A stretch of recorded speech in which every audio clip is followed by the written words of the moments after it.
Chapter 1. The Gilded Cage. The great hall of the Iron Spire Citadel was a monument to brutalist conquest, carved from the black heart of a mountain.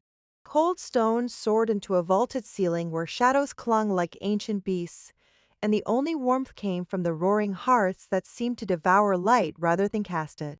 It was a world away from the sin-drenched marble and gentle sea breezes of Alara's lost Lyrian home. Seated at the long, dark wood table, Alara maintained the placid mask of a perfect royal hostage. Her silver hair was intricately braided, a stark river of moonlight against the somber tapestries depicting the Iron Empire's bloody victories. Her violet eyes, however, betrayed the fire she so carefully banked within.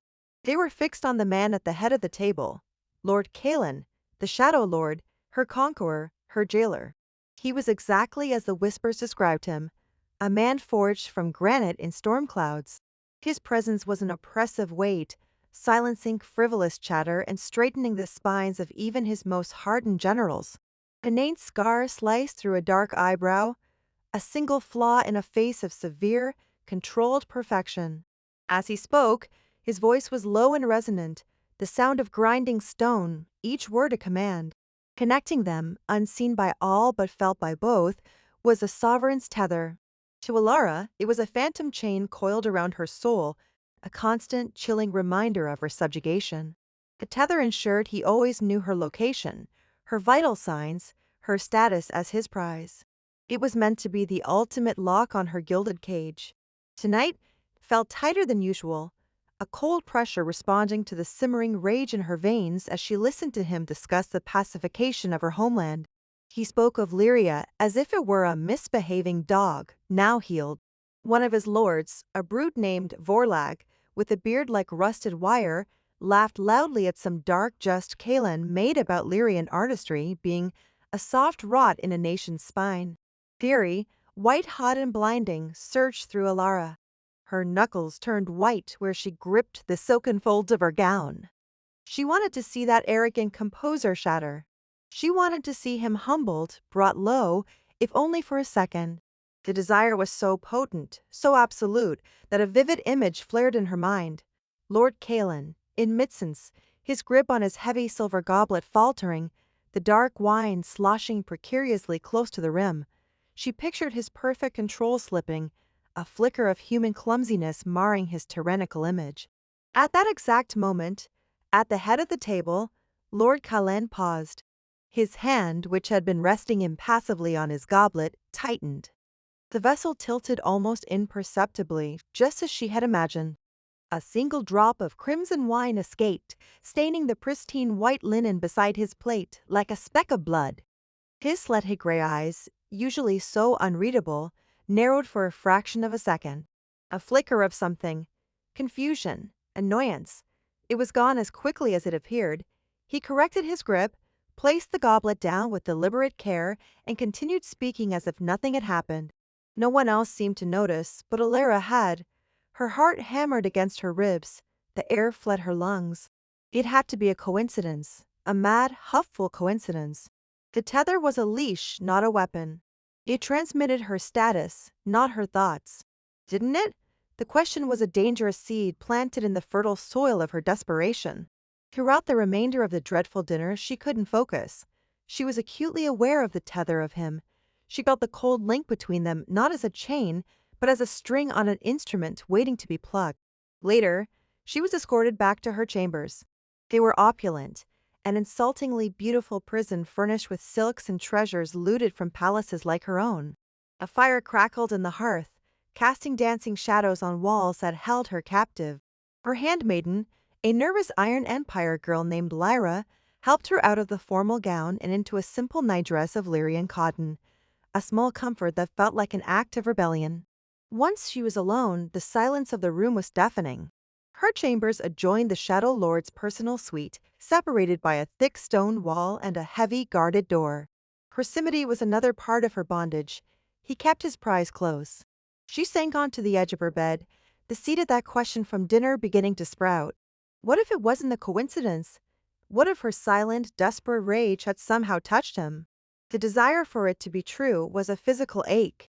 After months of perfect, soul-crushing obedience, The chance to fight back, even in this small, secret way, was a siren's call.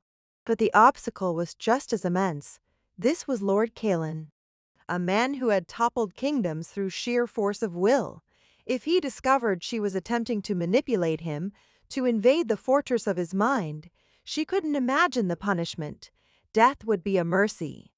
Yet the alternative was to sit here and slowly rot. Taking a shuddering breath, Alara lay back against the pillows, her eyes closing. She would perform an experiment, a single decisive test. A stumble was too subtle. She needed something undeniable. She needed a reaction that could not be dismissed. She reached out with her mind, not with anger this time, but with focus. She followed the cold thread of the sovereign's tether, picturing it leading from her heart straight through the stone wall and into the chambers of her captor. She let her imagination, her only true freedom, run wild. This would be her vengeance, a violation of his most sacred sanctum, his self-control. She didn't picture him in a study, poring over maps. She pictured him preparing for rest. She imagined the severe black tunic unfastened, revealing the hard-muscled torso beneath. She stripped away the armor of his authority, layer by mental layer. In her fantasy, his dark hair was slightly disheveled, his jaw tight, not with command, but with something else. Then she committed the ultimate heresy. She brought herself into the fantasy. She imagined herself standing before him, not as a captive but as an equal. And she imagined him looking at her, his cold, sledge-gray eyes burning with an emotion he would sooner die than display, raw, unguarded want. She pushed the fantasy further, picturing his powerful hand, the one that had signed the order for her father's death, reaching for her. Not in anger, but with a desperate, possessive need that was entirely a product of her own creation. She imagined his control snapping, his body moving not with his own volition, but with hers. Her heart pounded, a frantic drumbeat against the silence. She poured all her focus, all her defiance, all her long-suppressed will into the single, intimate, impossible vision. The tether between them seemed to warm, to thrum with a strange new energy. Seer Brash! The sound was so loud, so violent, it was as if the mountain itself had cracked. It came from the other side of the wall, from his room. It was the sound of heavy furniture splintering, of something solid and weighty being thrown with immense force. Alara's eyes flew open, her fabricated fantasy shattering into a million terrified pieces. She sat bolt upright in her bed, pressing a hand to her mouth to stifle a gasp. Silence followed, a dead, profound silence that was more terrifying than the noise itself. The man who lived and breathed absolute control had just lost it, violently. She stared at the cold stone wall, her mind reeling. And then she felt it, a faint, unfamiliar pulse through the sovereign's tether. It wasn't the usual cold hum of surveillance. It was a fleeting echo of heat, of chaotic, wrought emotion, his emotion. It wasn't a coincidence. A terrifying, exhilarating, and impossibly dangerous realization dawned in the depths of her violet eyes. The gilded cage was still a cage, the walls were still stone, and he was still the monster who held the key. But she had just discovered she could reach through the bars and rattle his soul.